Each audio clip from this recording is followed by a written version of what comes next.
அனைவருக்கும் வணக்கம். இன்றைய முக்கியமான செய்திகளை சுருக்கமாக பார்க்கலாம். ஜம்மு காஷ்மீருக்கு சிறப்பு அந்தஸ்து வழங்கிய அரசியலமைப்பு சட்டப்பிரிவு 370 ரத்து செய்யப்பட்டது செல்லும் என்று உச்சநீதிமன்ற அரசியல் சாசன அமர்வு நேற்று தீர்ப்பளித்தது. மேலும் ஜம்மு காஷ்மீருக்கு விரைந்து மாநில அந்தஸ்து வழங்கப்பட வேண்டும் என்று அறிவுறுத்திய உச்சநீதிமன்றம் அடுத்த ஆண்டு செப்டம்பர் 30ஆம் தேதிக்குள் ஜம்மு காஷ்மீர் பேரவைக்கு தேர்தல் நடத்தப்பட வேண்டும் என்றும் உத்தரவிட்டது. அத்தோடு ஜம்மு காஷ்மீரை 2 யூனியன் பிரதேசங்களாக பிரித்து மத்திய அரசின் முடிவின் செல்லத்தக்க தன்மையும் உச்சநீதிமன்றம் உறுதி செய்தது. ஜம்மு காஷ்மீருக்கு சிறப்பு அந்தஸ்து வழங்கிய வந்த 370வது பிரிவை மத்திய அரசு கடந்த 2019ஆம் ஆண்டு ஆகஸ்ட் 5ஆம் தேதி ரத்து செய்தது. மேலும் ஜம்மு காஷ்மீர் மாநிலத்தை ஜம்மு காஷ்மீர், லடாக் என 2 யூனியன் பிரதேசங்களாக பிரித்தது குறிப்பிடத்தக்கது. ஜம்மு காஷ்மீருக்கு உரிய நேரத்தில் முழு மாநில அந்தஸ்து வழங்கப்படும் என்று மத்திய உள்துறை அமைச்சர் அமித் ஷா மாநிலங்களவையில் தெரிவித்தார்.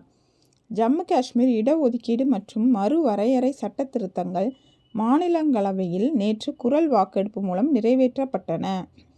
பாகிஸ்தான் ஆக்கிரமிப்பு காஷ்மீரை சேர்ந்தவர்களுக்கு ஜம்மு காஷ்மீர் சட்டப்பேரவையில் 24 இடங்களை வழங்க இந்த சட்ட திருத்தம் உறுதி செய்கிறது என்று உள்துறை அமைச்சர் அமித் ஷா கூறினார்.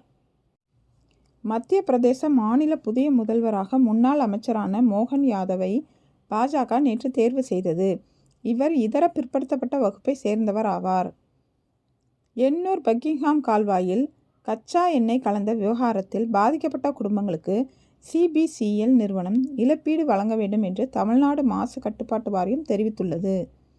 எண்ணூர் பக்கிங்ஹாம் கால்வாயில் கச்சா எண்ணெய் கலந்து கடல் வரை பரவியதற்கு எண்ணூரில் உள்ள CBCL நிறுவனமே காரணம் என்று மாசு கட்டுப்பாட்டு வாரியம் நடத்திய சோதனையில் உறுதி செய்யப்பட்டது குறிப்பிடத்தக்கது.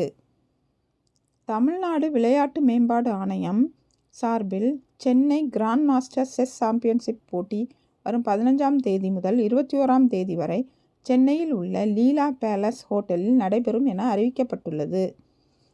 எக்ஸாம் பாயிண்ட் ஆஃப் வியூவில் நியூஸ் போட்டுட்ருக்கேன். இந்த இன்ஃபர்மேஷன்ஸ் உங்களுக்கு யூஸ்ஃபுல்லாக இருக்கும்னு நினைக்கிறேன்.